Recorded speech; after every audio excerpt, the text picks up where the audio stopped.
Welcome, everyone. This is the Greater Peace Podcast. We appreciate you joining us. And I am Ryan Lindstrom. I am not your host. In fact, I'm only sitting in this chair because I happen to be fairly closely associated with and actually married to the actual legitimate real host, Amy Lindstrom. Hi, everybody.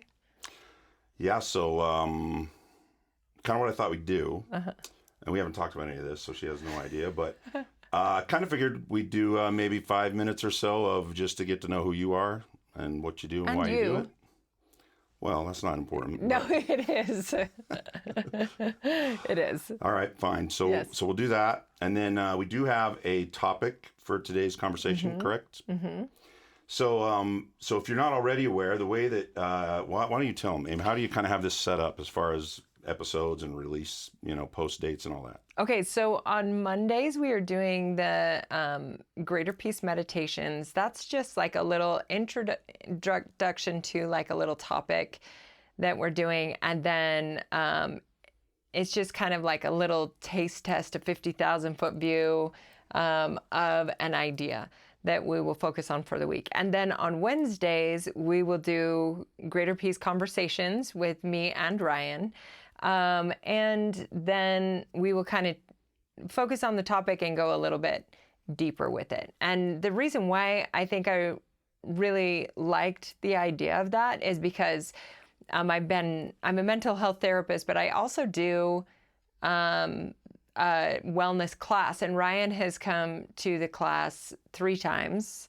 I'm triple well. Yes, triple well. Yeah. And it has been so helpful to have him there. He just kind of, the way we're going to do it is I have the topic. He does not know what the topic is. So we will record the meditation, whatever. We'll be releasing them on Mondays, but he won't see it or know what the topic is before. So I'll just bring it up and teach some things and whatever and get his ideas on it and just any of his questions, because I tend to be more abstract, emotional thinking. He's more analytical, logical. Not that I'm not logical. I'm more man thinking, I think is what she's saying. Yeah. But he is also, to me, like very, very wise. And I really enjoy, he makes me think about things in a different way a lot. And so I just think it's beneficial to have his input, or like in real time, him processing it and all of that. So hopefully that's beneficial. I'm sure it will be. Yeah. Oh, and then on Friday, we're also going to do I think it will be on Friday. And we'll do like a Facebook Live or something. And that way, if any questions come up in the process of the meditation or in the conversations, anything you want to go deeper, if I say something, because a lot of things, like my brain will just pull up information. And if I say something that you're like, hey, I would like to know a little bit more about that, then let me know in the Facebook Live. And then depending on how it goes, we may also end up releasing the Facebook Live to the podcast as well. So most likely we will, just any conversation, but we'll just see how it goes. We're just kind of winging it a little bit and trying to figure this out as it goes. Yeah, a lot bit, like 100% winging it. So there's the Monday meditation. Yeah. There's the Wednesday conversation. Yes. And potentially the Friday follow-up. Yes. Perfect. Thank you. Sounds good. So that's what you can expect from us pretty much every week. And if for some reason we're going to skip a week or whatever, we'll give you a heads up, let you know. But also, just so you're aware, the meditation and the conversation will be posted as audio only and as video. So I don't know. Yeah, the video will be on YouTube. And then also on some social media, which we will try to make sure that we link in the description. So if you want to follow along there for little clips or anything like that, you can. But yeah, YouTube will have the video, and then on all of the major podcast sites, you should be able to find the Greater Peace Podcast with Amy and Ryan Lindstrom. Perfect. Awesome. So let's do a real quick get to know you and why the heck we're even here. Okay. And then we do have the topic to talk about, and I don't even know Yeah. what it is. So I'm excited to find out, though. So first question, 2 minutes or less. Thank you. Who are you? I'm Amy Lindstrom. Not what do you do, and not why do you do it. Just who are you? Ooh, good question. I'm Amy Lindstrom, and I don't know. What do you want to know beyond that? Like, not what I do. Who are you outside of what you do?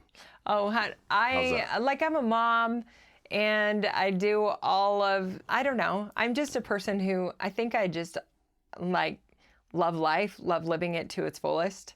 And I've been through some things in my life, and I think I just have a real passion for learning why people do what they do, but also like just helping people and having fun. Yeah. So tell everybody how old you were when you decided to go to college. I don't know, 35? 35. Our son passed away 15 years ago, our little Dawson. He was 4.5. And I think that something happened in my life that just like woke something up in both of us. Really, it was just kind of like this, everything that we're striving for, everything that we're trying to produce and become, and everything suddenly got a different perspective entirely of what actually matters. And so Yeah, it just didn't matter anymore. So much yeah, stuff was it like, just, why are we even doing this? yeah, it's like thinking we were living the dreams and when, wait, this isn't it. And then shortly after, I think Mallory, our daughter now, she's almost 21, she was going into first grade, and I thought, yes, full days all by myself. And I lasted 2 weeks before I was like, this is not good for me. And I signed up and went to school. So yeah, and I mean, it was terrifying, but it's And good. you killed it. Good job. I kind of did, but I did just in the sense that it's like, I grew up with ADHD and did not think that I knew how to learn very well. And now I really, truly cannot get enough of it. So, yeah. Awesome. All right. So what do you do? So I'm a mental health therapist. I worked when I just got out of my undergrad. I started, I was on the rape crisis team in Utah County, and then a position opened up and I became the director of the program, and then learned there that it's like trauma was absolutely like a passion of mine, but I saw so many people really struggling with addiction in trauma. It's like the ways that they were coping with stuff. So I went and started doing substance use disorder counseling, worked in a residential treatment center for a while I was doing my master's. I did my master's and the substance use disorder counseling certificate at the same time. And then clinical mental health counseling. But even as I was doing all this, then started doing like some sex addiction or unwanted sexual behavior, worked with Dr. Skinner, who is kind of like the specialist in the field, and also just a really good man that had a lot of influence on my own. Like, he would tell me, like, you've got to create and stuff like that, which really then led me to creating a test group, which I got permission for and did a test group on my wellness class that I wanted to do 3 years ago, and then started Greater Peace. And so I do all of it, like addiction and therapy for trauma and all of that. But I also really, really love helping people like just live happier with more compassion, and working on myself all the time, work in progress. Yes, absolutely. It's like you come home from work and you're just processing, seems like all night. And that's, yeah, never stops. Yeah, it's just like sometimes I think that it's like self-awareness is a gift and a curse, because as soon as you start to become aware of things that you do, it can be dysregulating. But I know learning the skills that I'm like, okay, like I am doing this. I don't want to be hurtful. I don't want to be harmful to anybody. So I need to, like, I don't know, like, confront myself and figure this out. And why do I do this? And then kind of boiling all that down, not in a victim state, but just like in an understanding how the brain works and how people work and all that kind of stuff, and whatever, just finding it and then becoming a better version of myself over time. That's the thing I think that blows me away with you is your willingness to confront yourself. Because I think everybody, you know, on and off through their lives, they see themselves in the mirror and they kind of see what they got going on and stuff that they do that they don't want to be doing. But it's just so easy to be like, yeah, maybe tomorrow, and drop it for now. You know what I mean? But just the willingness to say, okay, no, I'm going to confront myself on this and dig and see where it comes from and why it's there. That takes a lot of strength. So, Thanks, and what I think I've learned in your 3 classes that I've been to of yours are, first of all, everybody deals with all this. You're not the only person that's having these thoughts or not having these thoughts.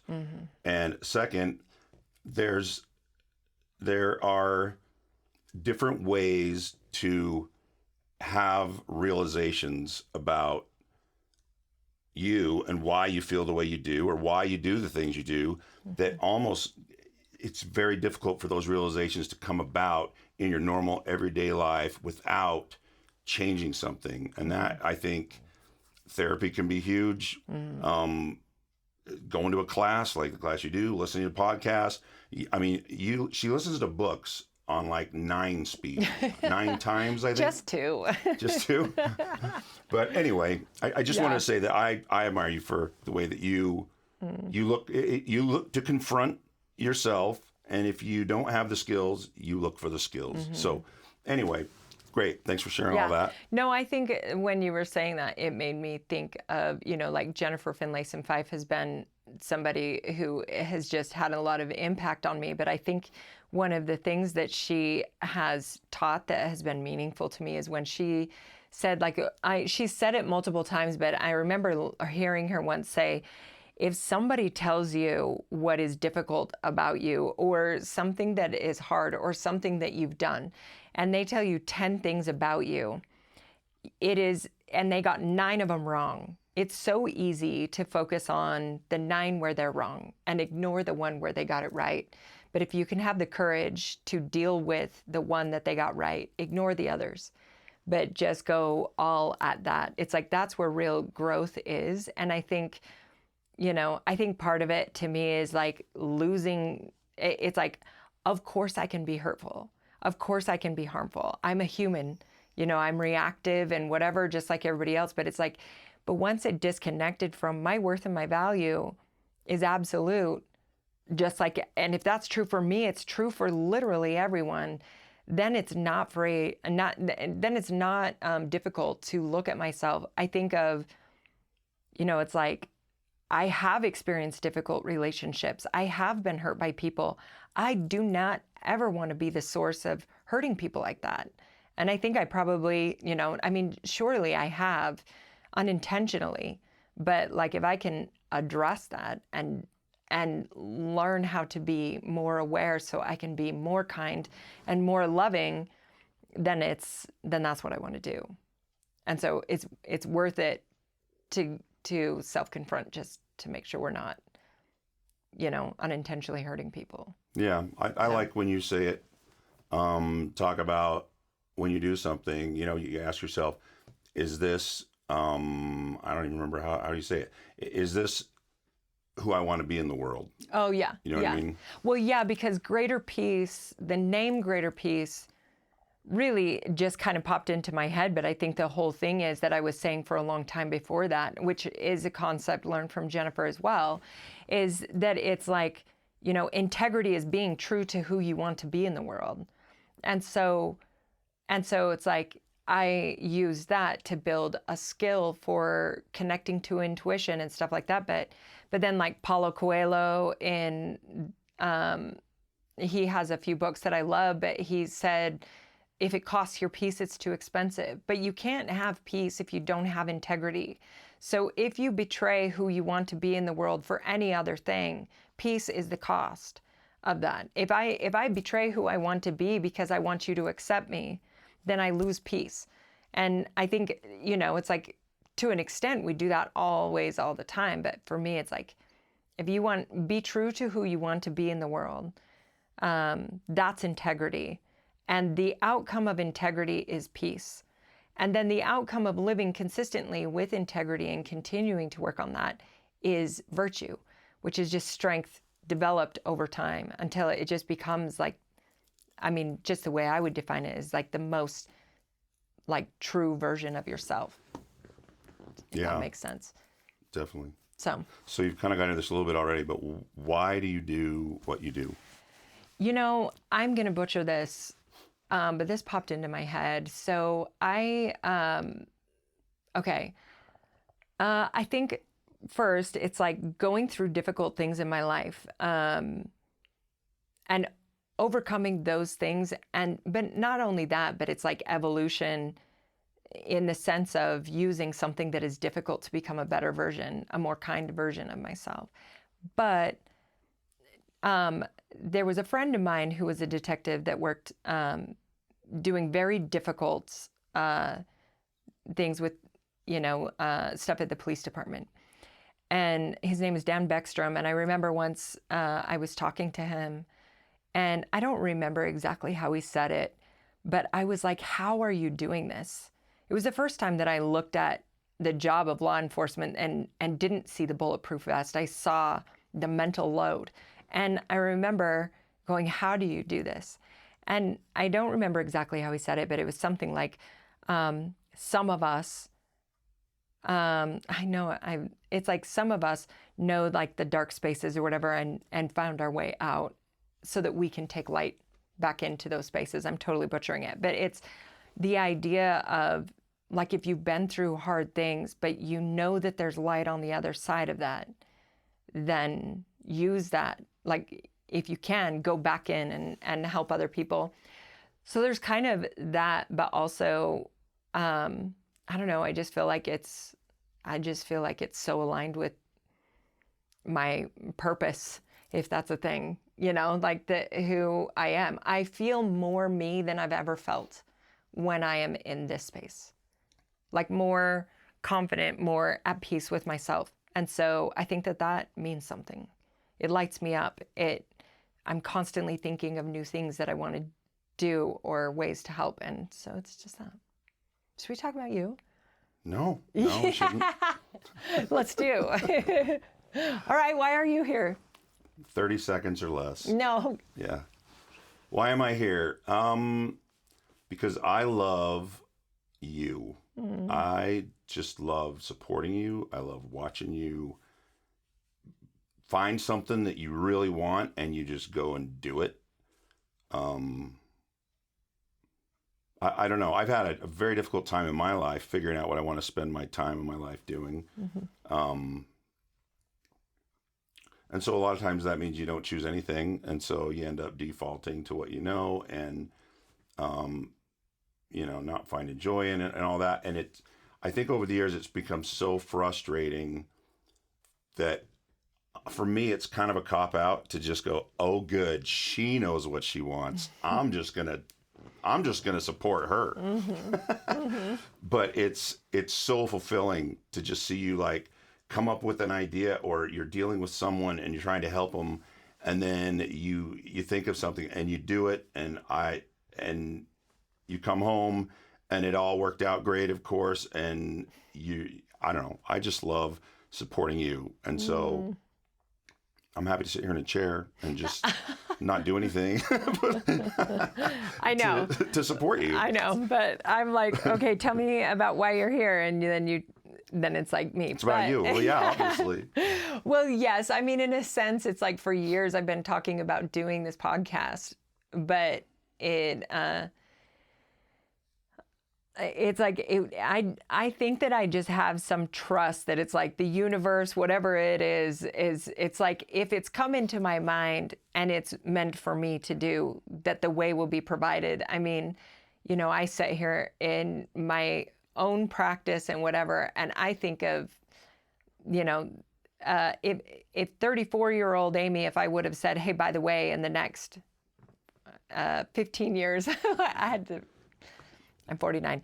In the next 15 years, you need to go back to school. You'll do this, you'll get a master's degree, blah, blah, blah, and you'll start your own practice. If somebody had shown me a picture of my life right now and told me that I needed to figure it out from the beginning, there's no way. I don't even think I would have started because it was so scary. But in the process, a good friend of mine, Patty Call, had told me when I went back to school, she was like, there are going to be days where you're so overwhelmed and you're thinking, why am I doing this? And on those days, put your head down and focus on just the next thing that needs to be done. And that saved my life. That is the best, so it's just, working at it. But anyway, back to, it's like, for me, why did I want you to be here? It's like trying to figure out all of this. But I think that it was you coming to the group. It added everything. Like, it wasn't complete until you were a part of it, because we do think very differently. We see the world very differently. And sometimes it's difficult, but I think we have a lot of, all the love and a lot of respect for each other. Mm-hmm. And I think that it has been it's like, there are things that I don't see that you can see. And so I think if it helps more people to have both sides of that. It just clicked in the last group. It was on the first week after you had answered a question or something that somebody had asked that I was just kind of like trying to see it from their perspective, and you had said it. And then I told Bailey, our daughter-in-law, I was like, oh my gosh, Ryan is supposed to do the podcast with me. And she was like, okay, that, okay, that makes sense. But yeah, it's like forever. We've been married almost 29 years. I think from the time I met you, I just, you are very wise. And, yeah. All right, enough about us. Yeah. Or at least me. No.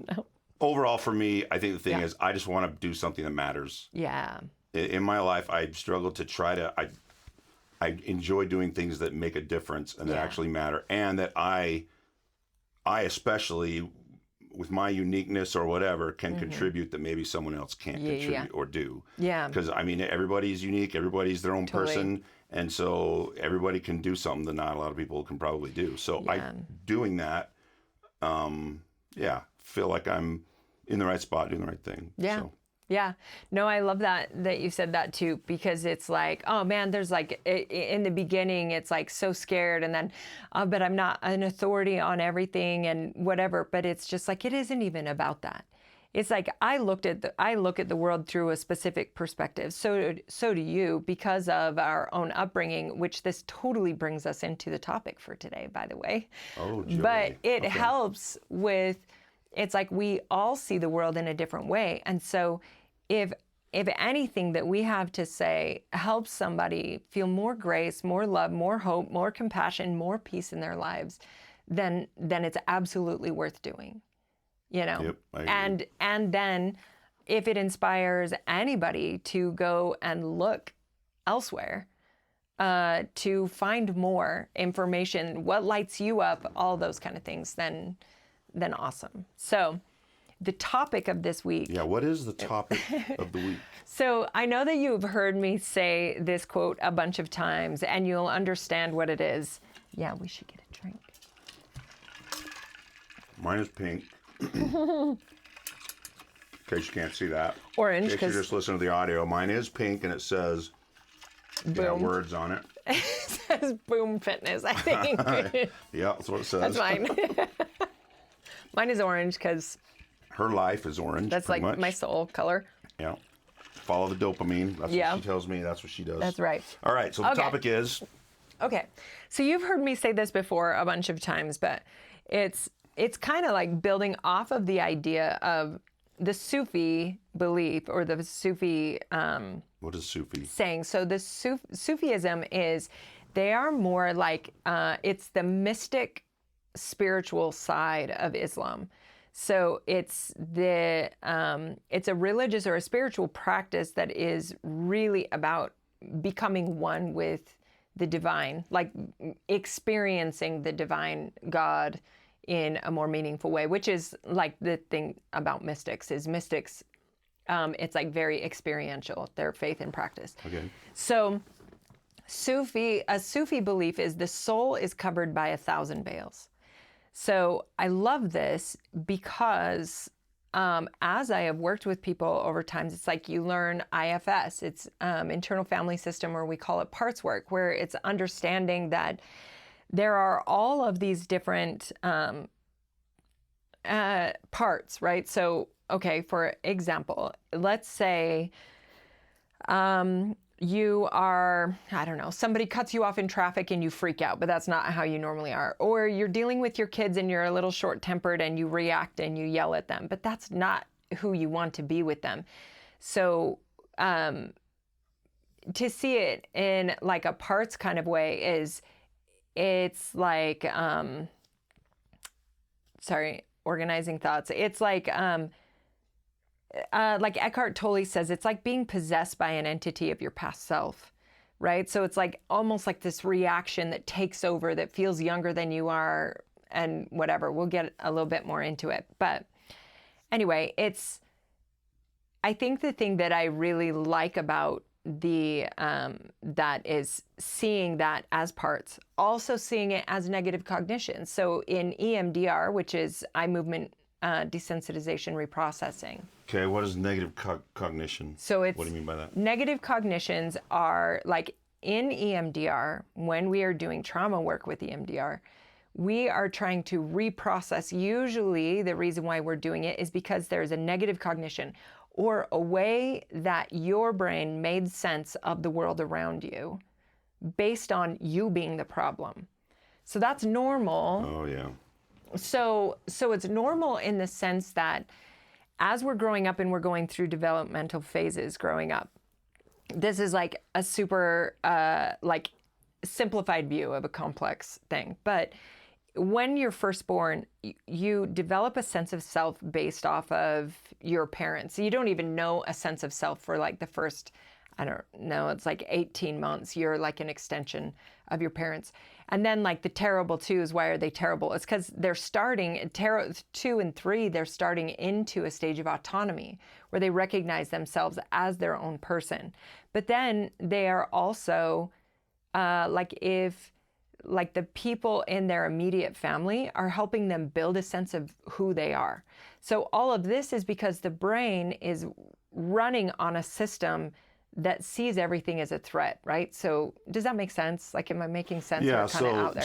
it's the 6-year-old who didn't do anything wrong, but his dad comes home from work and he's had a stressful day and he's about to blow it and he yells at the kid, and so now the kid thinks that he's bad because his dad's mad at him, even though he didn't know what he didn't do anything. So he's having a thought, I guess that would mean he's having a negative experience about himself, even though he didn't do anything. Exactly. So then when we're growing up, it's like egocentrism. We're all egocentric, which means that like our sense of self is at the center of everything. So I don't have, as a 6-year-old, you don't have the ability. Your dad comes home and he yells at you from work when he gets home from work.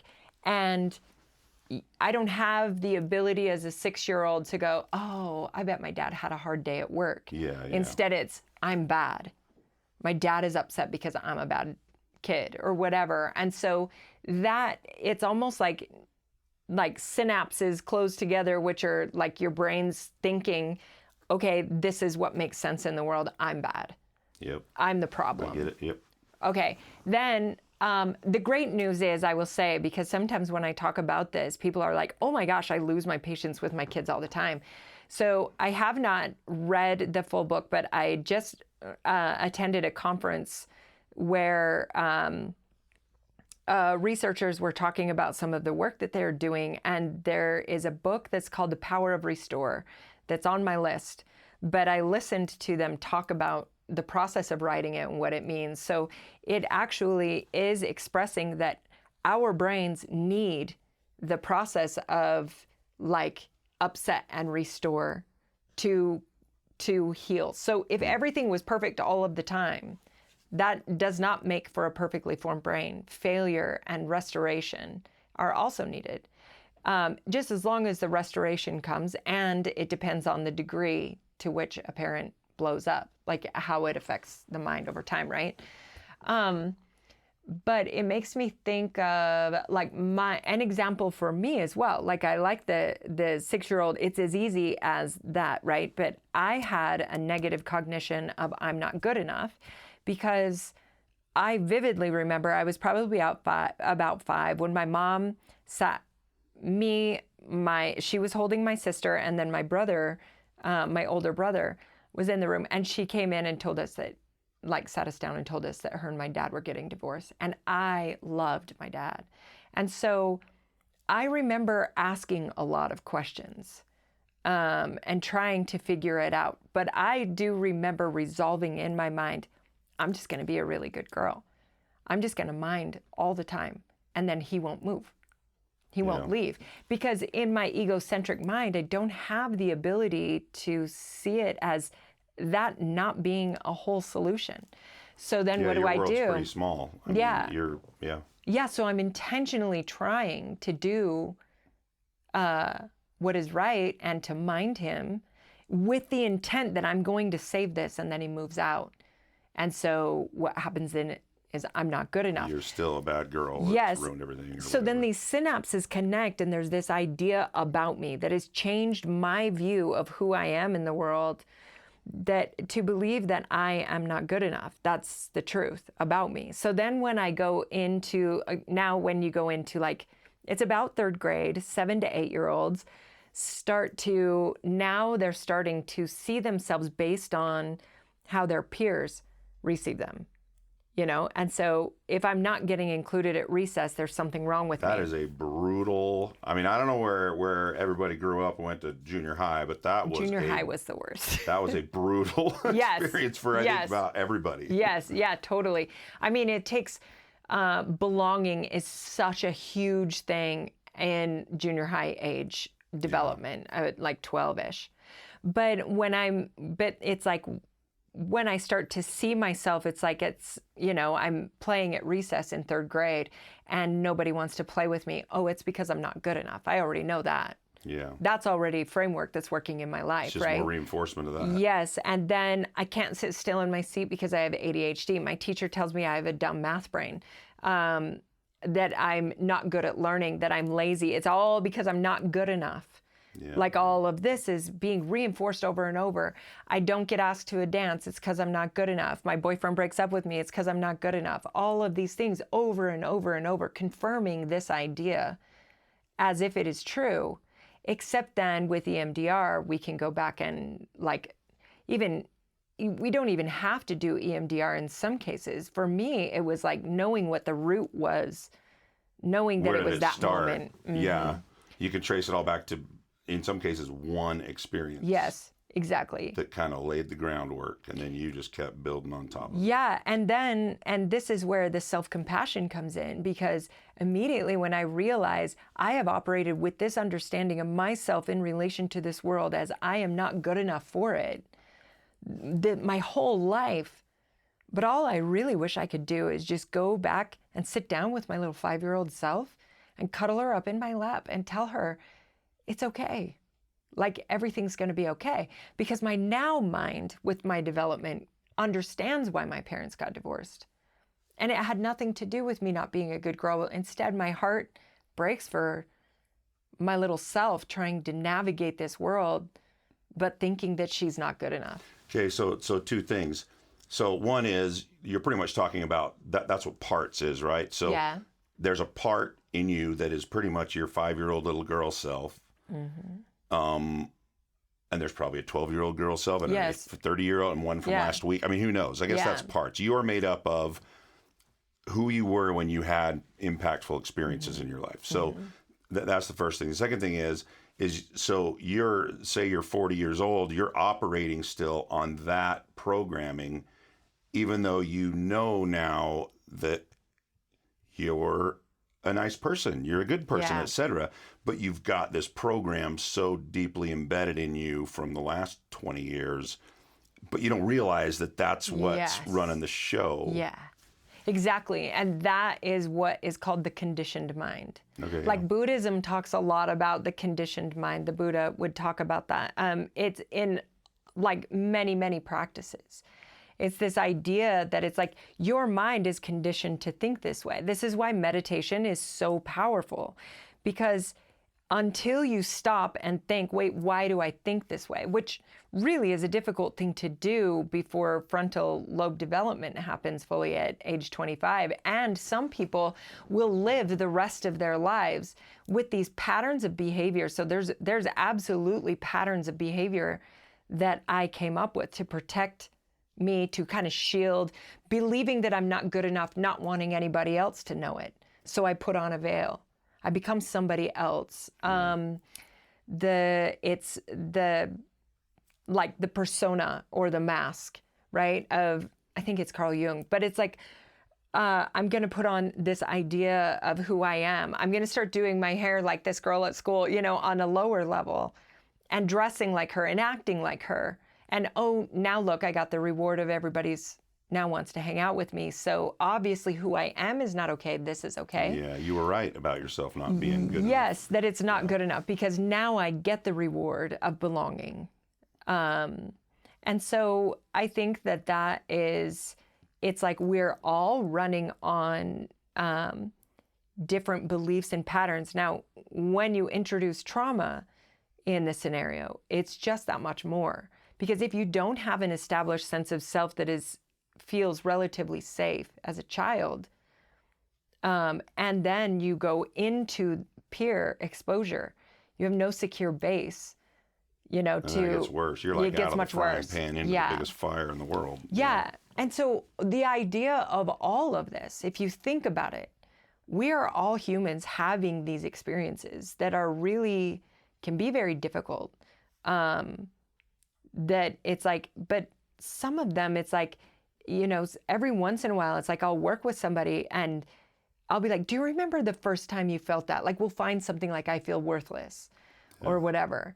There's this idea of that. Or I will use like a CBT, cognitive behavioral therapy skill of laddering. And I'll use that. And we get back, we start, going, if this happens, then what? What are the things you're trying to avoid? If I'm happy, I hate being happy, I'm uncomfortable being happy. Why? If you're happy, then what? So you're just drilling down. You're finding the cause of the cause of the cause of Yes, the cause. exactly. You're trying to get back to what was that experience that made me think that I was the bad one. Yeah, because we could spend forever in therapy, like talk therapy often. It's like talk therapy definitely has benefits, but you could spend forever trimming a bush when you just need to uproot the dang thing. If you could just find what the root is, and the root is these negative cognitions.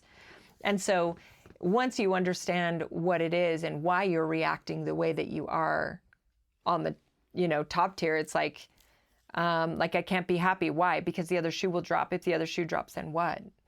Yeah. It's like hopelessness and whatever else. And so, Well, I think everybody has to at least once in a while think like, why do I do that? yeah. You know what I mean? Yeah, I think It's so. kind of like, I don't like that. Why And if am you- I that way? And if you don't, that might be a problem. You probably should. Yeah. If you don't, if you think everybody else is the problem, that's probably the problem. Yeah. But I think that it's like, it's so beneficial. But that's the thing is once you start doing some of this work and understanding the conditioned mind, which helps with meditation. So going back to that, it's like when you sit and breathe and all of a sudden, like an example of mine, like once, when I was learning how to do it, how to just be the observer of my thoughts, I would go and do it in a sauna that was like insanely hot. I can't remember now how hot it was. It was like too hot. But I would doesn't take much to be yeah, it was like 195 or something like that. It was Jeez, like, all right. it's like the hot ones. Yeah. It was the kind that like you walk in and all of a sudden your necklace and your earrings that are in are burning your skin. Haven't had that experience. Yeah, it was but a lot. So anyway, I'm sitting there, and the reason why I would do that is because my body is saying, get out, get out. And I know that I'm safe and I'm okay, so I'm regulating myself in a high stress situation, right? So I'm practicing all that. Well, every once in a while I remember once sitting there and I had a lot going on later that day, but this is like 7:00 in the morning. And I feel all of a sudden this tightening in my chest and this total feeling of panic, like, oh my gosh, I have so much to do today. I can't be sitting here doing this. And that thought pops into my head, and I feel the tightness in my chest. I feel the anxiety and the panic that I'm sitting here and there's so much to do. But because I'm in the process of learning how to observe the conditioned mind or the thoughts of produce, and fear, and all of that, it's like I was just breathing. I paid attention to the tightness in my chest. I had gratitude for the part of my mind that is always trying to keep me on track, and I let it go. And then, like a couple seconds later, the feeling went away, and then a couple of seconds later, I couldn't have even in that moment recalled the same thought that I just had that was making me want to ditch my plan. Well, that's because it was like 200 degrees. I know. And then I had to go back to survival. I know. And then I would go into the cold plunge right after that. It was good times. It was good practice. Yeah, I'm sure. But it does seem like one of the most effective ways to avoid things that you really would like to avoid in your life is just to stop the momentum. Yeah. Like you were saying, your thoughts are running away, and it's like, okay, put the brakes on for a minute. And so you have a second to realize that that's not even real, because that hasn't happened yet. You know what I mean? Well, yeah. I mean, because then that is also like, okay, well, like the conditioned mind, if you can start, the moment you can start to learn that thoughts are just thoughts, right? They originate from a brain that is born and raised in fear, like the limbic system, the amygdala. It's constantly trying to think it doesn't belong and it's powerless and it doesn't have what it needs. It's like that's the brain that we grow up with. Well, and by the time you're 20, 25, that is so deeply ingrained. Yes. That to change that, yes. to change course, there's a lot of undoing. But here's the beautiful thing in it, though, is that is so true. It is so ingrained, and we are all that way. So it must be necessary. It must be. Oh, yeah. To the greatest human development. It has to be, because the idea of get it right from the point of a child, it's like you can be really good at being obedient because you don't want to be spanked or because you don't want to be in trouble. But that's just obey or pay, which we can cover in another time. It's like the stages of moral development. Yeah. It's so fear-based. But it's like, but there's not, you just know how to follow rules well to avoid punishment, but it's not actual development. In the sense, I mean, it's necessary, but it is not actual, like, like it's not actual, like, choosing and connection and building of integrity. There's no peace in it. You're just constantly trying to avoid, you know. So are we still on topic? What was the topic? Yeah. It's all, I mean, we're just going deep with conditioned mind. This is all the topic, whatever it is. It is. Whatever we say, that's the topic. It's the conditioned mind. Conditioned mind. Yes. Okay. So it's, if you understand, like the 1,000 veils, right? If I tell, like I told you one, you know, I have so many more from so many other life experiences of ways that my mind made sense of a world that didn't make sense, except that I was the problem. But we are all like that. So that's the whole point, is that it's like, well, if that's true for me, then that's true for you. Then that's true for everybody else. Yeah. And sometimes it's like the idea that you should be able to have it figured out and be producing and whatever else. I mean, ultimately, it's the idea of perfection as flawlessness is not it. And a lot of times people get that idea because, often, like when I say that, people will quote back to me, well, what about the scripture when Jesus said, be therefore perfect even as your Father in heaven is perfect? Well, I'm also a word geek, and I love to go back and find it's what's the most original, untouched manuscript of spiritual teachings, and then try to find the original word, what was meant. So the word that Jesus said was teleos. And if you look at the Greek dictionary from the time, what that means is to be whole, right? And so now if you think of wholeness is, I guess in my own experience, the way that I would define it is the more and more I peel back these layers, I become more whole. The peeling back of the veils are not a hindrance to it. The obstacle is the doorway. I think I just read that in, I have it actually here. Grab that meditations book right there. Okay, everybody guess who wrote the book called Meditations? I'll bet 50% of you probably know it already. This is a very popular book. It's by Marcus Aurelius, this is a fantastic book. So Marcus Aurelius, this was written when? This is like Roman emperor guy? Yeah, and he 2,000 years ago or something? wrote 12 books to himself. This one, put together by James Harris, is the best. So, but he wrote 12 books to himself to remind himself to be a good and whole person. But one of the things that he said, I'm like, okay, let's see if I can find. He says, now it is true that they, so he's talking about struggling with things and obstacles or impediments is what he calls them. Now it may be true that they may impede my action, but they are not impediments which affect my disposition. So he's saying you still have the ability to choose who you are going to be, right? Yeah.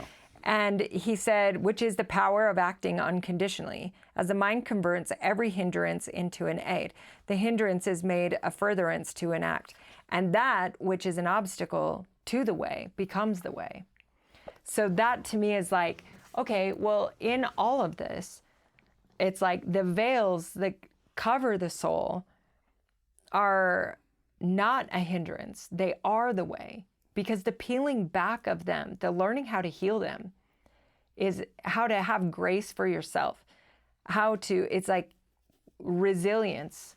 We become a better version of ourselves, but also it's when I'm sitting with somebody, I can sit with somebody who's gone through some really hard stuff because I've been through hard stuff. Now, it doesn't mean that we experience the same thing because it's just not even possible. Somebody could have lost, you and I, lost the same son, right? But it's in the exact same way. But our filter or everything that we perceived about that loss is different.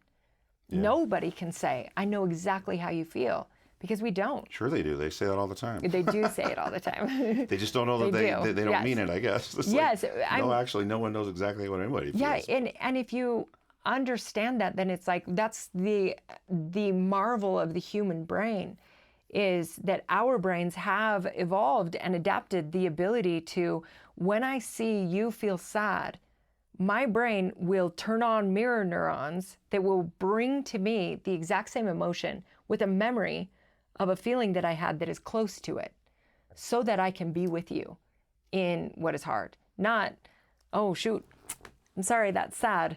So, it's different. Okay, so the actual hard things are the source of your compassion. Yes. Because it brings up that thought of something that you went through that was hard, that had evoked the same emotion, and now you have compassion. But if life was just cake, you would not be a compassionate person, maybe. Yeah. Yeah, I mean, you have a lower capacity anyway. A lower capacity to feel with people. It's a hard thing to do, actually, empathy, because you have to be willing to sit with what has been hard for you in your own life. And sometimes that brings up, I mean, there's been, a million times in session. And because I do parts work, it's like my clients will sometimes see me do this. She's over there petting her arm Yeah. like, it's okay, don't worry about it.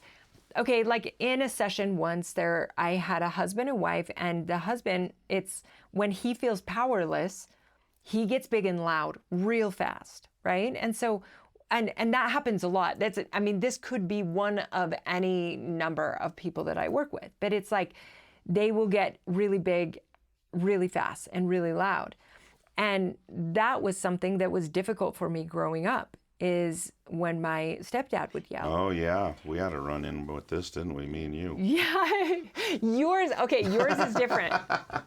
But like what I would do in that session is just like, I feel myself tense up and fearful, like I was that little kid.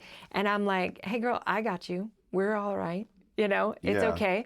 Regulating my own nervous system so that I can be present It's that for part them. that was 5 years old. Yeah. And so you're like, it's okay, girl, we're good. So that I can be present and know how to help them moving forward, right? Yeah, with you, the example with you is like, Ryan has never yelled at me in 29 years, which is a miracle because I'm a lot, but... You're a lot of fun. I am. Oh, yes. Yeah. Well, yeah. Yes. No, but I think one of the things about Ryan is like I'm a verbal processor. He's an internalizer.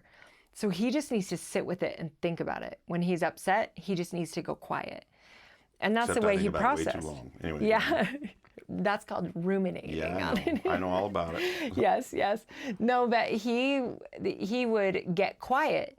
And when we were first married, I would be like, are you okay? And then I'd be like, what can I do for you? Hey, I'll do this for you. I'll blah, blah, blah. And then I think once we kind of figured it out, I was like, oh, okay. And this is a whole thing we can talk about, triggers and how to deal with them, right? Because triggers has become a hot topic, but it's really a stimulus that is causing a part of me to panic. Yeah, this was like 20 years into our marriage when you're like, oh, yeah, you're not actually mad. I just Yes. think there's a problem because in the past, I've had experiences with people where when they're really quiet, it's because there's a problem. So Yeah. I'm thinking there's a problem, and I'm like, yeah, there's no problem. The calm before this, not even calm. It's the quiet before the storm was Yeah, real, yeah. right? And so my nervous system would go into panic that you were mad at me. And so I would start fawning, which is like fight, flight, freeze. Fawn is a real thing. And so I would try to make you feel better. And then you said to me, hey, I'm not mad at you.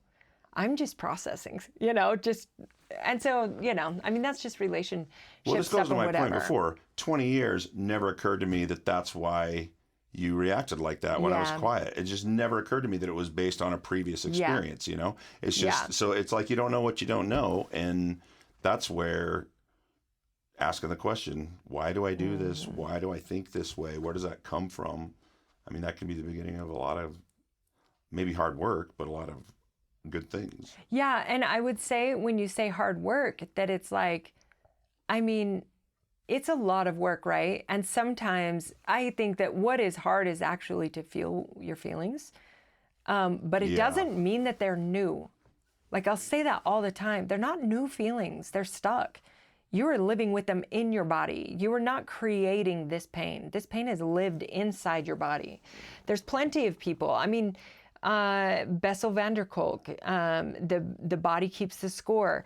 Buried feelings never die. There's all these different things, energy healers that are out there trying to help you find those. But it's very, very true. I had a thyroid disorder, and I was doing a whole bunch of like trauma work, and it was not supposed to be cured, but I just was like, I'm healing my body. And it's an extreme thing, but to me, it's like you do the physical stuff and you do the emotional work, because we are both physical and the spirit, right? And so in doing that, and now it's just, I went and got my blood testing done, and it's like, I don't know where this went. Yeah, I think the body pays the price for the emotional trauma. Yeah, for sure. So it's just not new. It's just not fun, though. It's not fun. This is the problem. This is why people hold on to stuff, because it is not fun. Yeah. Like crying. We lost a son, and not until 25 years later, through some therapy and things, I finally just bawled my face off. I mean, not that I hadn't before, but it's just, why did I not get that out sooner? It's not fun. I hate it. You know what I mean? So I avoid it. But anyway. Yeah. And I think that, it's like, I think it's in Untethered Soul. Sorry, I'm looking for the author. Michael something. This could be a long podcast. She Sorry. has a lot of books over there that she keeps looking at. The Untethered Soul. I can usually remember their names, but anyway, there was one part in that book that really stood out where he was talking about, like emotion is energy and motion. It's meant to be temporary. So think about if you were to, I don't remember if this is a concept in that book. So it's like a storm. It rolls through and just causes havoc, and then it's gone. Okay, one, like you could, like when you stub your toe, I swear to you, that's a pain you can die from. Yeah, it's like, I agree with that. You stub it and it's like, oh my gosh, it's like the worst. But there's something in us that knows that it will pass, that it's intense and it will pass. And so we allow it to be there and then it passes. But we don't do the same thing with emotions. Emotions are like what he said in Untethered Soul is it's like, our heart should remain open, but instead, when there is an emotion that we don't like, we grab it and close around it. Eckhart Tolle talks about it in a way that is like, that it's like we wrap it in resistance. Well, if the only way to actually ever deal with anything is to accept that it is a reality, but the root of suffering is non-acceptance of reality, to resist what is. You're fighting the river and it's not going to stop. Yeah. So all emotion is meant to pass through. So there have been some really difficult things emotionally for me in the last little bit that, and it was like just the emotional overwhelm was so high. It's so tempting to get angry, right? And anger is an emotion as well, but I know anger to be an avoidant emotion in that situation. So it would be easy to be angry. It would be easy to just like, okay, well, that's enough. I'm not going to think about it, whatever, and just get busy doing things. But I also know that if I can be with the emotion, then it goes fast. So Dr. Skinner used to talk to us all the time about buffaloing up. So a cow, when you're out on the prairie, when a storm is coming, a cow will turn its back to the storm and walk away from it. It wants to avoid it, but it stays in the storm longer. It suffers longer because of it. A buffalo will instinctually turn toward the storm and go headfirst into it, pass straight through it, because it goes faster. They can move through it quicker. But it's like, if we can understand that, it's like the emotion lived in my body. It was the real fear of something that I never wanted to be, but it happened. And once it did, it was, 2 days probably of hell. Yeah, that was rough. Yeah, and so it was like, but then when I got to the other side, I started to get perspective. I started to have grace and compassion for everybody involved and going, now what do we need to do? Yeah. Because ultimately, I love the people who were involved in this situation, and I desperately want to have a whole relationship. But also part of that was me getting more honest, and exposing things that ended up hurting in the end. Anyway, that's a lot, but that stuff just seems like for a typical guy. You're not typical. They don't have. I know. I'm just, no guy is typical. There is no typical guy, I guess. But for a guy, it's like typically their thought process might be, I don't have time for that. I got things to do. This is going to have to wait. Or maybe they don't value their relationships as much. You know what I mean? So it just seems like there's less guys digging into themselves like that. Not to draw a line, but it's Well, I think that then this brings the other point that I wanted to bring up, which is Carl Jung's like stages of life. So there's like the first half of life, you are working on building an identity and a purpose, and it's all about accomplishments.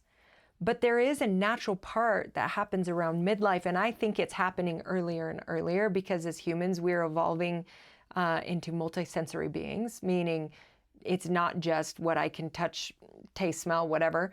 We're developing intuition more prominently and stuff like that. And so it's like, yeah, I think that, I totally just lost my thought. Hold on. Well, that's good because I've been waiting for a good window to make a stage of life. slide. Yes. Just a side note. I'm pretty sure there are no buffalo in America. Everything in America is a bison. Sorry. Not 100% sure on that. I think you got to picture a water buffalo. Sorry. That's buffalo. Sorry. Bison. You got to bison up. Okay. So we anyway, shouldn't be buffaloing up at all. that probably didn't help you remember what you're. Yeah. No, it did. It did. Okay. Perfect. Okay. So second stage of life is more, it's like, that's the evolution, but it usually, midlife or whatever, there's a time in everybody's lives, hopefully, where they come to a point where they start thinking about, they're more interested in connections. Yeah. And like what matters starts to change, Richard Rohr has a fantastic book that it's like, I deal with like faith crisis, I'll call it. But to me, I love it because it is more conscious choosing of where you are at spiritually. And so I love like helping people, like it's like expand, right? It doesn't mean that you have to leave everything that you've ever believed in, and it might mean that. But I think I really love the process of like expansion. What do I want to believe? And on a spiritual level, which is different than religion a lot as well. But I think, or could be similar, but I think that it's like the second stage of life is where we are starting to think about who we are in the world, what actually matters. So Richard Rohr's book, he talks a lot about this, is called Falling Upward. And it's so good about transitioning in life, getting to a point where, as we live life and we go through difficult circumstances, often people can experience like, I remember my friend Linda that died from brain cancer. She knew she was lung, but it had gotten in her brain. And she knew that she was going to die. And I asked her how she was doing with it. And she said, there are days that I'm so mad, and I just sit and cry. She goes, but for the most part, she goes, Amy, we're all dying. Just there's some of us who are lucky enough to know when. So life changes. And so you start really thinking what matters. And she would say all the time, the only thing that matters is love. That's it. Love your people. Yeah, I'm sure you get, what your day is. Yeah. And that starts to become more apparent. Yeah. It's interesting because you talk about the midlife crisis, and it has this this baggage that comes with it, I think. But okay, I'm 50. What, 52? Am I 52? Don't ask me. I had you so tricked one year. 50. Oh, shoot. Who knows? I'm somewhere in the low 50s. I think you're 52. It's got to be 52. All right. So yeah, you're 52. But okay, so I bought a dirt bike. When did I buy a dirt bike? Like 2 years, a year, 2 3 years or 4, ago. 3 years ago, something like that. Okay, is that a midlife crisis type thing? It's not a red sports car, etc. But here's why I did. Okay. No, you bought me the orange sports car. Yeah, that's true. I bought you kidding. the orange sports car. Yeah. So for me, I think about it like this. Okay, for 20 years, I was a kid. I was a teenager. I got married. I had kids. My job was to work and provide for a family, and that sometimes can severely limit the hobbies and the things that you can do and spend money on. Mm-hmm. And then I'm 45, I'm 50, and the kids are old enough. We're not really raising kids anymore. One of them's still at home, but so guess what? Life changed. Mm-hmm. my work, a lot of men especially, I think, tend to identify with their work. You know, they are whatever their job is a lot of the time. And that's because that's what they spend most of their time doing. But okay, after, 45, 50, it's like, guess what? I don't care about this stuff is just not important anymore. And I would rather do something different. And if it makes half as much money, as long as you're picking up the tab, Amy, then I'm going to do that if it makes me more fulfilled, etc. So the fact is, the stage of life, what my roles are and what my jobs are and my responsibilities and identities are all changing right about that time of life. So it's not a midlife crisis. I think it's a midlife realization of like, I'm in a different place now than I was. Well, I think crisis is an interesting term because it's like midlife crisis is actually one of the stages of development. And I think it gets a bad rap because it's always sports cars and affairs or whatever. Well, you can't take your kids anywhere in a 2-seat sports car. I can't go ride the motorcycle with the family. It's not a family activity. I mean, there's legitimate reasons why people don't do some of this stuff until they're older and the kids are gone. Yeah, and I think that it's like, it's difficult to put it into words because it's difficult to put like a feeling or a sensation into a concept. But I think that it's like, crisis can feel like a crisis because it's like all of a sudden you have this shocking moment of awareness of where you always thought you would be versus where you want to be. Oh, yeah. And what is the difference between them? Yeah, you hit 50 and all of a sudden it's like, wait a minute, this is like more than half over. Yeah. Where instead I think that you and I really in the last little bit have come into, I remember, when I was about 42 going, oh my gosh, I get to live the rest of my life as this version, of myself. Yeah. And I think because I just have been working through a lot of stuff for a long time, but I just was, it's like I am entirely flawed, but I know, but I'm working on it. I'm good. Yeah.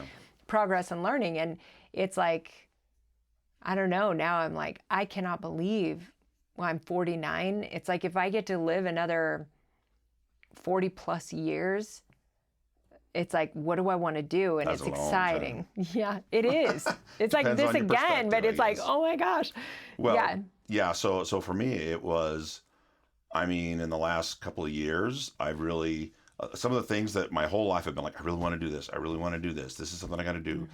The last couple of years, I'm like, that's not so important anymore. It's kind of dropped off of, you know what I mean? It'd still be great to do it, but it's like, you know what? It's not, priorities change. Yeah. Because your viewpoint changes. Yeah. And I think that's the whole thing about life. It's like if you're 50 and you're wondering why you are the way you are sometimes, it's that, where did that start? Like you were saying, it's like, maybe it's time to drill down a little bit and figure out if there's things you want to change. If it's like, but it's the coolest thing because a moment of crisis can feel like a crisis, right? It's like faith crisis often gets lumped into that because what you know is thrown up in the air and it's in question, and you're looking in a different direction. Well, and I think especially with faith crisis, it's like when you have a moment of awareness where all of a sudden you're like, oh my gosh, like I'm afraid of whatever, hell, whatever, whatever it is that you've been taught to fear. And then it's like, what if I don't have this anymore? What if I don't believe the same or whatever? Because then you have to face all the things that you were afraid of that this was a solution for. And that can be more, it can feel like crisis, but it is actually, I think, so incredibly freeing in the sense that you're so consciously aware, you're deciding for yourself. It's the same thing with midlife. It's like, maybe when you're a kid and you're setting your goals and what do you want to do when you go to college, you're thinking that when you're a junior in high school, senior in high school, you're trying to figure that stuff out. When your frontal lobe isn't even developed, you're going to college, you're doing all these things. And then maybe there comes a point in your life where you stop and go, wait a minute, I'm halfway done. What's my focus? Is this really what I want? But that's such a good point because it's Richard Rohr says, you were brought to that point by the grace of God, because it's the true wake-up point, a point of choosing. Now, what do you want to do with the rest of it? Well, and it probably seems scary because you've fully embraced whatever you had for the last 30 years, even unwittingly. Yeah. You know what I mean? That's your normal. That's what you know. Yeah. And now you're wondering if that's what the future is. So. Well, and I think the radical thing in all of it is that we then, we have a new little grandson. And it is like... And now, absolutely nothing matters. Nothing matters. Nothing. It's like, we got the grandkid. Nothing matters except for Jack. Stop all work. Everything's fine. Life is just gravy from here on out. Yeah. I mean, it's like, usually it's like I got 2 hours I need to produce and do all this stuff. But when Jack is over, it's like literally I could lay there and watch him make facial expressions as a newborn for like 2 hours, and it's not enough time. I don't want to do anything else. And somehow at the end of it, I end up just wanting to be a better version of myself too, which I think is a lot of like how meditation is, because truly it's just presence. You just, it's just presence. Okay, so meditation. You did a meditation 2 days before this was released. That was posted. I think a lot of people... Maybe I should just speak for me instead of speaking for everybody else. Yeah.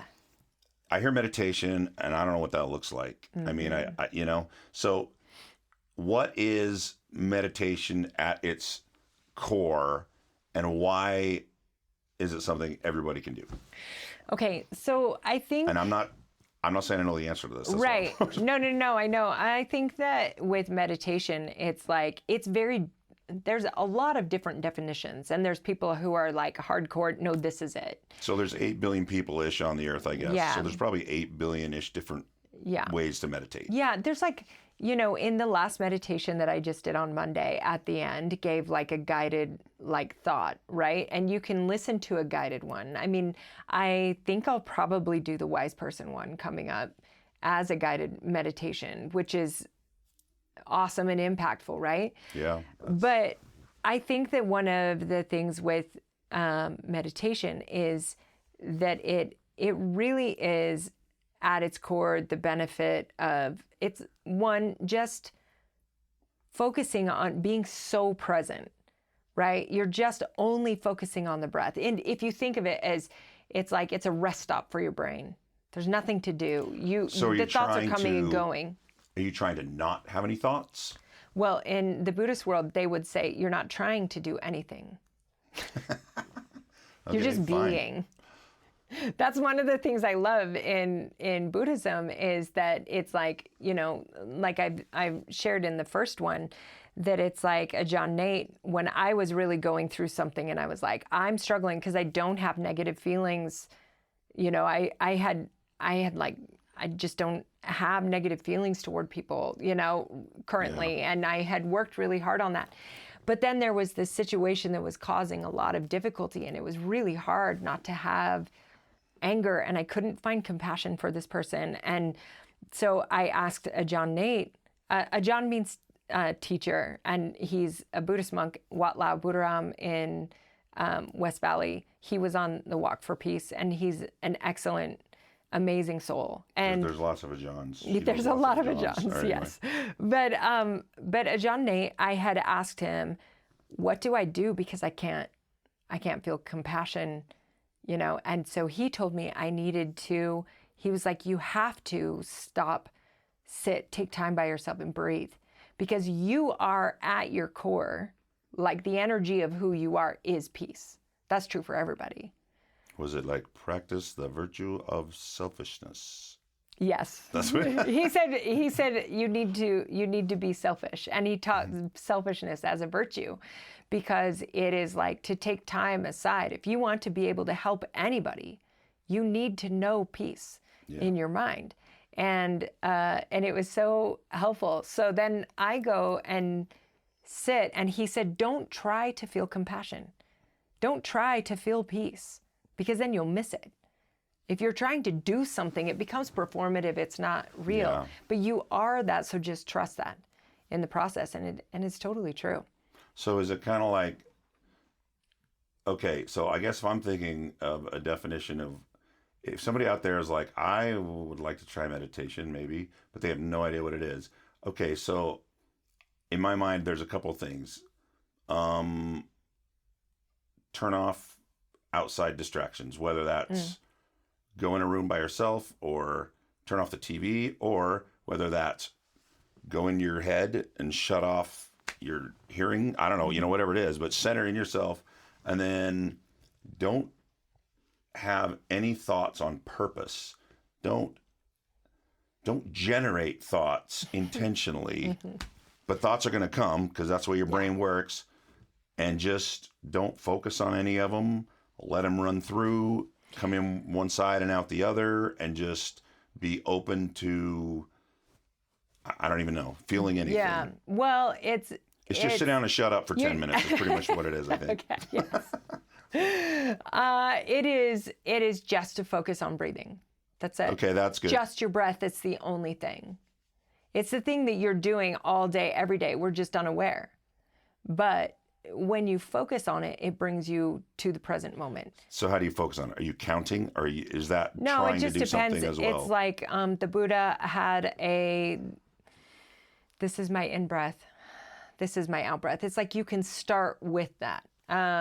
John Nate has taught like slow breath in, Yeah. slow breath out, or short, and then long breath in, long breath out, just to bring that way. And then, as I've shared in the meditation as well, it's like a John Vilasek then taught me, well, it's like your brain has been allowed to wander forever. It's never needed to be tamed before. So it's a wild animal, but you want that wild animal to stay with you. So it's just sit, focus on your breath. Your mind is going to wander. That's okay. As soon as you recognize that your mind has wandered, you're back to the present moment. Then once you come back to the present moment, then you can visualize. I visualize myself going, I don't know why mine's a cow. It is a cow. I would like it to be a unicorn or a whale or something, but it just is a cow. So from the time on the ranch in Jerome. But I wander out. I visualize myself going to get her, bringing her back. She sits down. I give her a treat and a pet and sit down. I want to train her to want to be with me. The cow. But it's just your That's thoughts. crazy. All right. So it's just a Well, way of so- visualizing and bringing it back, but without judgment. Because oftentimes when I'm talking to people about meditation, I'll say, do you meditate? Oh, no, I can't do it. It's like, no. And often I think people believe that meditation is that you are supposed to make your brain go quiet. But under threat of torture, you couldn't do it. Yeah. It's like that's just not the way our brain works. But the miracle of meditation is learning to see that you are not your thoughts. Your thoughts are happening. That's your conditioned mind. It's the voices of the mean teachers, the voices of maybe if your parents were mean. It's their voices replaying over and over in your mind, trying to keep you safe, or thoughts of inadequacy, all the things that I've got to do this, I've got to make sure I'm doing this. But it's like just to observe them and let them go. Then how that helps you in real time when you do that in practice. So Ajahn Mahadam Phamasan was in the... Oh, yeah, of course. Everyone Yes, knows him. sorry. Okay. But Mahadam, he was the monk that was in the Walk for Peace that was hit by a car. And Oh, yeah, he yeah. talked about how he wanted to go on the Walk for Peace. Maybe we should do an interview with him sometime if we can. That'd be cool. But So if y'all don't know what the Walk for Peace is, there were, yeah, I'm sure you've heard about it. It was what, last year or something? There were, yeah, starting in October, Buddhist monks walked 2,300 miles. They walk when across the U.S. Yeah. in the winter from Yeah. Texas to, from Fort Worth and to Washington, D.C. Yeah. It took them October to February. and one of them got hit by a car. A couple of them, Yeah. one of them lost his leg. So that's who she's talking about. So Mahadam, he gave this Dhamma talk. I went to the Vesak celebration. It's the celebration of the life and teachings and death of Buddha in Fort Worth in April. And he was teaching a talk on the teachings of the Buddha, but he was talking about using meditation through pain. And so he wanted to go on the walk. Essentially, he wanted to be able to go on the walk for peace. But everybody was like, it's so hard. It's like, I mean, if you can imagine, if I walked 30 miles in one day, and then the next day I got up and walked 30 miles again, there's no way the third day is happening. There's probably no way that the second day happened. But they did that every day for like over 100 days. Yeah. And so he started training for it, walking on hot asphalt, doing different things to try to train for it. And some of the monks walked barefoot for all of it. When they had to put on boots and stuff when it was super below freezing. But anyway, he talks about how he would meditate through the pain, override the sensation of the pain with his mind. Sitting on the side of the road without a leg, or having a leg. Yes, but before that, he was practicing it. Oh, okay. To prepare for the walk. So then when he said that he was hit, what he said, it's like Bhante Panyakara came over and said, "Are you breathing?" And he said, "Yes, Ajahn, I am breathing." And just calm, but he told us he was in so much pain. But he was just breathing through it. But he said that he was able to do that in a real moment of crisis because he had practiced it before. Yeah, so this is a point that kind of hit me in one of our classes. It's like, okay, if you've never meditated before or you've tried it and you're like, yeah, I suck at it. Well, guess what? The first time anybody does anything, they suck at it. You know what I mean? The fifth time most people do stuff, they suck at it. I mean, it's just practice, right? So that's interesting that he had done all of that, and then guess what? He gets to use it to sit on the side of the road with his leg. Well, and then he has the meditation practice too. And then in the hospital, and now he even, he talks all the time online about it as well, that it's just like he has a lot of pain learning to walk with a prosthetic leg, but he's constantly using it. And so how does that work for us? Well, it works for us in the sense that it's like, I want to be a more patient mom. But when I'm in a moment and my kid, but when my child is reacting in a certain way or doing something, then I feel like reaction. And I'll teach like skills for handling triggers like that and learning how to slow down our thinking. But it's like the way that he does that is like to recognize that it's a conditioned thought that's coming up saying that what they are doing is wrong because of, or what they are doing is making you feel inadequate, I can't control this or whatever else, and so we react. And so the reason why it's so beneficial is because with meditation, if you can learn how to recognize the difference between you and the thoughts you are having, you get to start choosing which thoughts you're going to react to or respond to. Where usually we're so driven by our thoughts. So it's like I was saying at the beginning, it's something you just got to stop the momentum, put the brakes on, and check in and see what's happening. Yeah, I'm hoping that over the time of the podcast, it's like teaching some of the different skills, because it's like I can learn things, but also so much of this was not something that I learned at all growing up or in my life. And so it's like, how do I turn this into a practical skill that I can actually teach somebody to do that is, realistic to do and effective? You've got a lot of good, like the classes that you've done, you have, it was it's 8 Thursdays, eight nights in a row, 2 hours each night. And there's so many skills that it's hard, you can't pack them all in there. Just little things that you can do, practices or methods for you to figure things out. Yeah, that's great. With helping with relationships and whatever else. So we'll put them all in here and then some. So it'll be good. But so ultimately the topic of this week is just like the very first intro to the conditioned mind, which we can go deeper on later, and we will over time, because it's so important to understand. But it's okay that this is enough to just kind of wrap your mind around. I have a conditioned mind. This conditioned mind, so maybe it helps to know that it's like our core fears as humans is I don't belong, I don't have what I need, and I'm powerless. Yeah. You can trace every stressor back to one of the three of those things. What were they again? I don't belong, I don't have what I need, and I'm powerless. Okay. And so oftentimes when we're in relationship, when we're like married or whatever, we want to control the situation. Control is an illusion, let that go. But we'll work on that because that one's a hard one. But it's that fearful mind that if I can control it, then I can know what to expect. Yeah. You know, and then I'm safe. And it all goes back to, and then I'm safe. It's an attachment to safety where truly, no, like you can think of a million different situations where everybody did the right thing and something bad happened.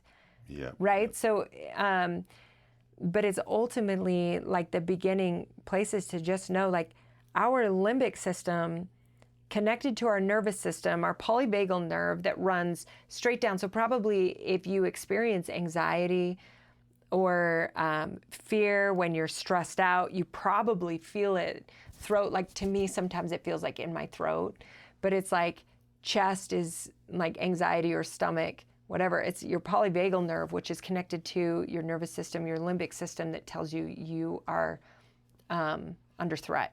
Yeah. And so if you can learn how to recognize the conditioned mind versus your truest nature and keep striving toward the truest nature, then in time, you lose fear. You know, because it's like, I don't know. Well, because you're not worried you made the wrong choice anymore. You're not worried that you believed the other guy in your head that's trying to convince you to do stuff you shouldn't do. You believed you chose the one you know is true and in part of your integrity, and so you have less fear about that choice, probably. Yeah, I have no fear that I've made the wrong choice because I've made the wrong choice a bajillion times in my lifetime, but I learned from it every time. We learn more by getting it wrong than by getting it right. Failure is necessary. It makes me think of, if you haven't watched, was it Fearless? I don't remember. I think what are you talking about? The drummer? The one with Chris Hemsworth. Yeah, I think it's Fearless. I don't remember. Season 1, I think it was excellent. I'm super bummed that it was cut short, but season 2, I think it was episode 1, he's trying to learn how to play the drums, which inspired me to want to learn how to play the drums because the neuroscientist... Which she did. Yes. Anyway, go on. Which the neuroscientist was talking about to him, like if you want to strengthen your brain, learn how to do a new skill. Music instruments are awesome. He said, I've always wanted to play the drums. And she's like, the drums are actually excellent because your hands are doing 2 different things and your feet are doing 2 different things. And the thing about the drums as I was learning it as well is that it's like, it requires you to think to get the rhythm. But then at a certain point, your thinking gets in the way, so you have to let go and just let your muscles do it, because if every time I start thinking, then I'm tripping up, right? And so, but in the process of learning, it's frustrating and it's overwhelming and you're failing a million times, but the failure is necessary to the process of learning because the feeling of failure and discouragement is actually your brain trying to create neural pathways that are your brain knowing how to do something, and developing the skill. So all of this is to say that it's like... That there's nothing wrong with you. There's nothing wrong. And if there is, everybody's got it, whatever it is. Yeah. I think one of the things that I love so much, The Seat of the Soul is an excellent book by Gary Zukov. I love the way that he talks about it. Peter Crone is incredible at teaching this and shows in real time in his podcast. But it's like the idea, like they will say often, that it's like, why do we all experience such a range of problems, right? And so whether you believe in the sense of a soul or life after this one or life before this one or intelligence outside this body or not, there is a reality that we all are very, very different and face different struggles. And those struggles either keep us stuck or we grow. Post-traumatic growth is so real. So it's like, okay, so then the way that Peter Crone talks about it is that anytime you're facing something really, really difficult, you don't have what you need, you don't have the love and support you wanted. It's like, okay, well, your soul would have chosen these experiences in order for you to learn and grow, which is a hard concept to get. And I don't really want to get into it super much because it's a difficult one to kind of work through, except that if there is an idea that the experiences that I'm having, like Eckhart Tolle says, the experiences that you are having are meant for your growth. It's like, well, how do I know the experiences that I'm having are the ones that are meant for my growth? Because they're the ones you're having. Yeah. You know, and it's like, okay, well, because I think ultimately, whether we choose it, whether we don't, whatever it is, it's that there are many of us who know that we became a different version of ourselves through the most difficult things that we've experienced in our lives. I would say losing Dawson for us was a big one. And there's so many more that we could list with that, but it's the biggest struggles of our lives are the things that have led to us developing more compassion, more love, more purpose. Yeah. You know, more desire to make this be about something other than the job that we have or the stuff we have or whatever, you know, like living with more fulfillment. So this one is all about just understanding that it is like our truest nature, who we are, is peace. And that can feel like it's covered by 1,000 veils. And what those veils are is just the conditioned mind. But the conditioned mind feels like it is something that went wrong in the plan, but it didn't. Because those veils and the conditioned mind and all of those, the obstacles are the way. Because as we heal those things and pull them back, we become more whole. I don't think you start whole necessarily, you know, without any of those things. It's just, how do you do human life without ever even experiencing hardship? It's like the hard things are they're the tools. They're the hammer and they're the chisel that you create what you want out of yourself with, I guess. And without those, it's really hard to do. But yeah, it's the analogy that is like similar to a caterpillar. The caterpillar was never meant to be a caterpillar for all of its life. But the point of suffering that it gets to, where it finally goes into a cocoon, it feels all is lost. I mean, it doesn't feel that probably, but essentially, it's suffering. And then it goes into a cocoon never knowing that it was always meant to be a butterfly. That's the problem. Nobody told the caterpillar what the plan was. That's what frustrates me about life sometimes. It's like, I'm fine with the plan, just I need to know what the plan is. What is the plan? Yeah, but that's the thing is, I don't think that the caterpillar had the concept of a butterfly. Yeah. Or even... You'd be like, what are you talking about? It's like, it's just what I said earlier, that it's like if somebody told me when I was 34 that in 15 years I needed to be at this point, you wouldn't know how to get here. I wouldn't have started. Yeah. But instead, it's just putting my head down, as Patty told me, put your head down and do the next thing. Step. And there's something that will come into my mind that just lights me up, that I feel like I need to go, I need to follow it, and it scares the crap out of me, and I just do it anyway.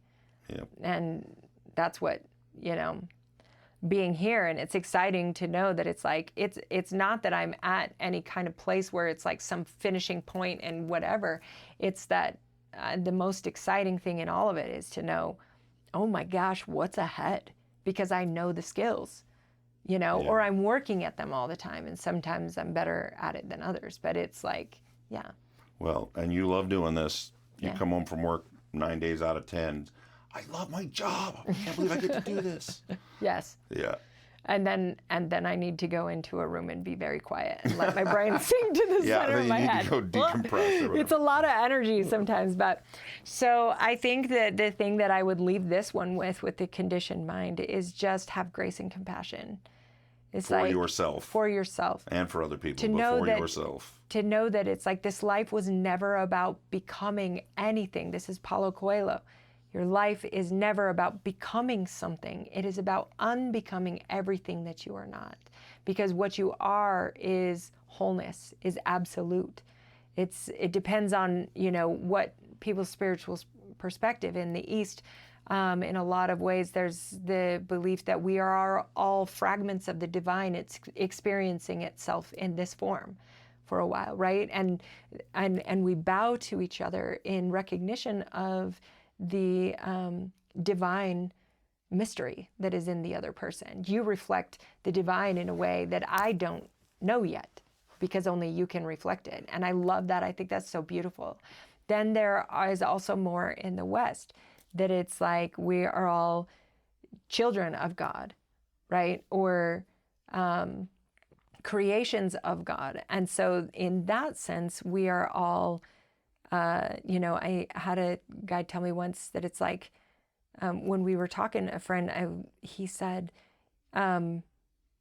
he was like, what if that's true then? What if that means that we are 100%, if we're children, doesn't that mean that we are the 100% DNA, the DNA of God, and being in these bodies and having these experiences is really just experiencing, like the divine experiencing itself in an opposite form, in a way, which in philosophy there's the theory of how does anything that is infinite expand? How does anything that is infinitely free become more free? Yeah. It has to experience itself in the opposite form and be so convinced that in the opposite form, that's the reality.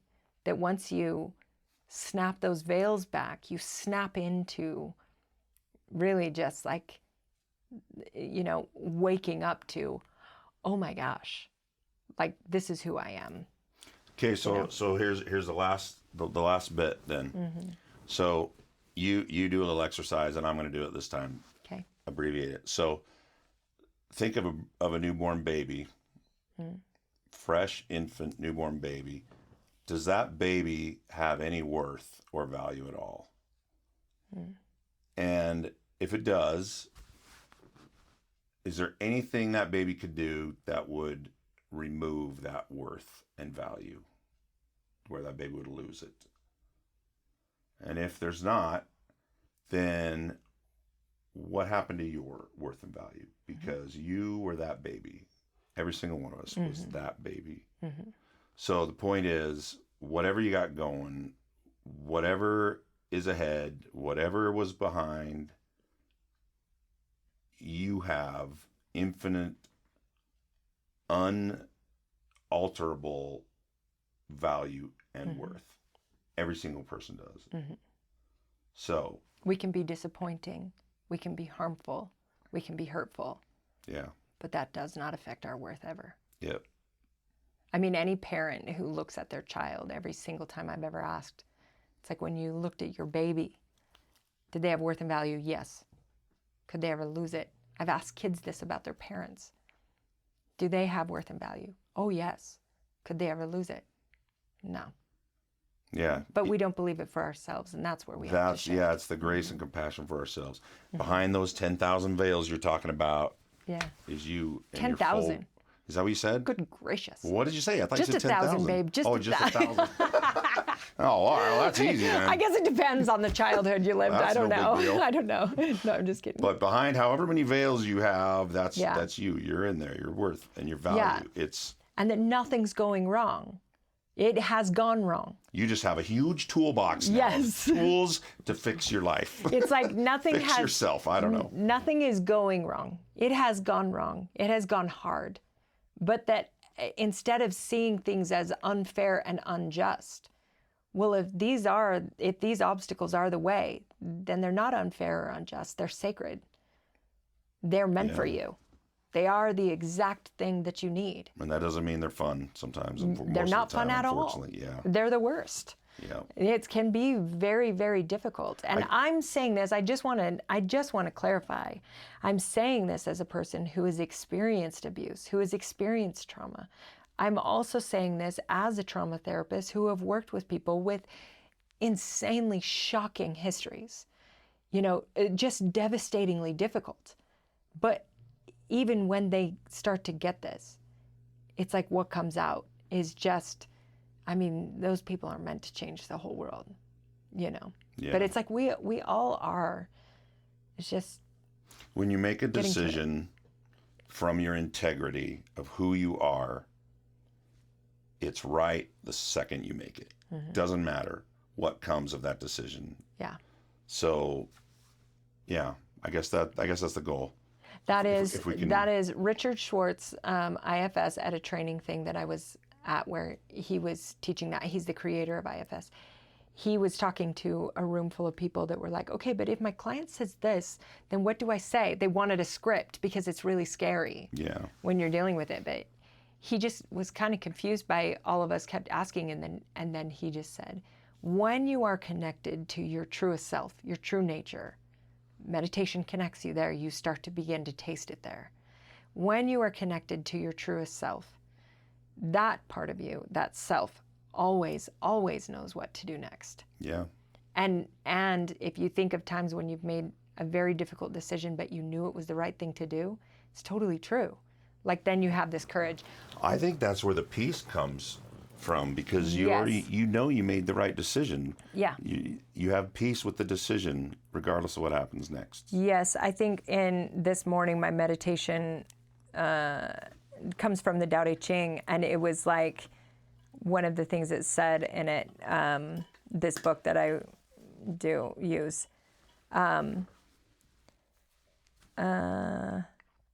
If we hold on to our true nature, all external and internal strife falls away. Peace descends on our own life, or on our life, like a gentle rain from heaven. Joy flows from the earth like a mighty river.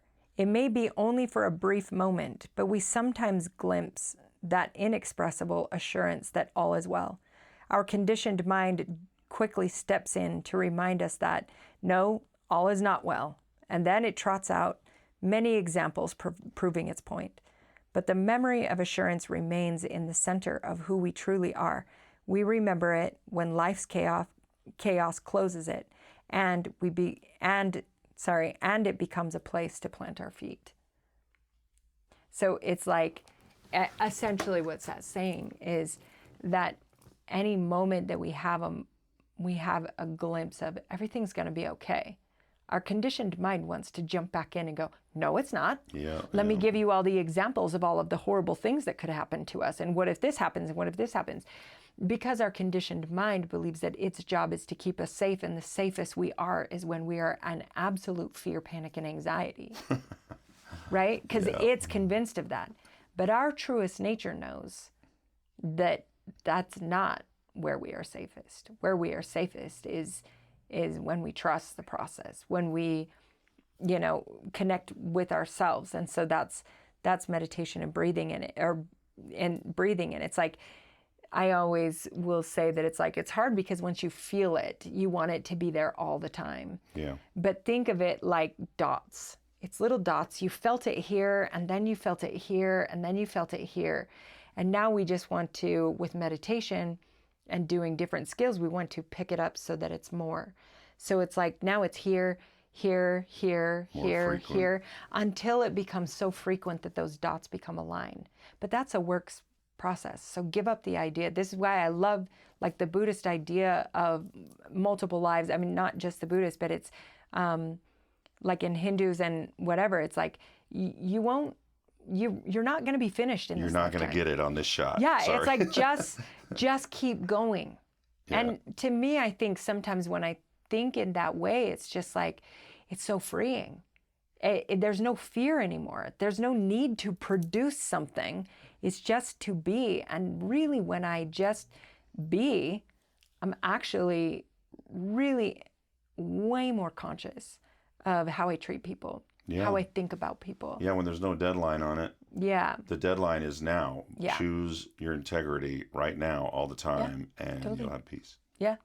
Yeah. We'll do an episode coming up pretty soon, probably where I teach growing the skill of intuition, because I think that's a big one, is back learning to your own voice. So your key takeaway, just, you're not trying to become anything. You're trying to unbecome all the things that you are not.